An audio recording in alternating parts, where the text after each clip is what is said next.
head into the newscast as we bring you up to speed with all the latest coming in on India and China, as the two countries will be holding diplomatic level talks today at 12:30 p.m. IST. This will be the second joint secretary level talks between the two sides. This will be the second set of talks, to be precise. The first was held on June 5th.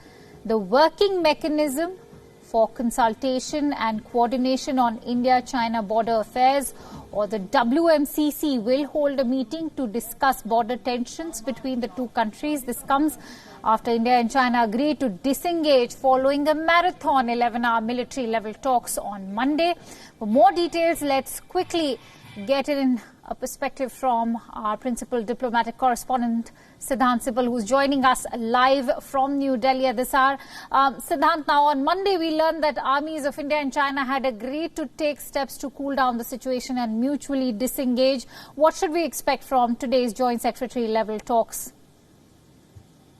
Well, Akanksha, basically continuation of the disengagement between both the sides. Both the sides agreed on disengagement on Monday, and the marathon talks between the militaries of both the countries, 11-hour talks, and today also the conversations will of course happen, not the fact that first time, but they have happened in the past as well. On 5th of June, both the Indian Joint Secretary and his counterpart, the DG, had sat through video conference, and we know the readout also talked about how differences should not become disputes. So big question this time around is, will both sides converge together to make sure that the consensus which has been arrived by both the militaries will be implemented on the ground. In fact, what WION has learned is the fact that both the sides are going to start disengagement very soon, perhaps today or perhaps tomorrow. And it will only continue after the step-by-step disengagement takes place by the other side, and it will be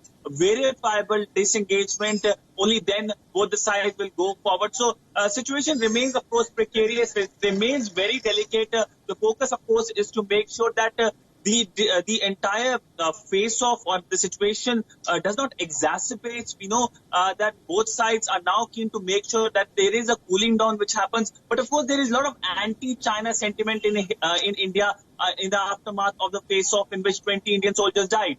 Right. Siddhant, now all this interestingly is happening at the same time when the Army General Naravane is in Leh right now. What happens to the Corps Commander level talks which were also supposed to happen? Well, there will be more conversations at the military level on both sides to make sure that the de-escalation consensus that has been agreed to is implemented on the ground. But the big question is that will China continue or will backstab again, given the fact that China did backstab on 15th of June, because on 6th of June, both the sides had same level of military conversations in which consensus arrived. And we know that China unilaterally tried to change the situation on the ground. So there is a kind of deja vu, and there is a kind of caution now dealing with China, given the fact that India lost 20 of its soldiers because of China not following the consensus. Absolutely. Very rightly said. This is a second round of talks, and let's not forget that China had actually assured to disengage soon after the Galwan Valley clash that had taken place. For now, let's leave it at that. We'll keep coming back to you as and when more developments arrive. Thank you so much, Siddhant. Now, 4 top U.S. public health officials and members of the coronavirus task force testified before the House Energy and Commerce Committee as well. The National Institute of Allergy and Infectious Disease Director Anthony Fauci and the FDA Commissioner Stephen Hahn, CDC Director Robert Redfield, and the Department of Health and Human Services Assistant Secretary Brett Giroir said that Trump had not asked them to slow down COVID-19 testing. Fauci also said that the U.S. was currently witnessing a disturbing surge of infections in a number of states like Texas, Florida, and Arizona. He said one reason behind rising infections in these states was the increase in community spread. Let's listen into what Anthony Fauci had to say. To my knowledge, I know for sure, but to my knowledge, none of us have ever been told to slow down on testing. That just is a fact. In fact, we will be doing more testing.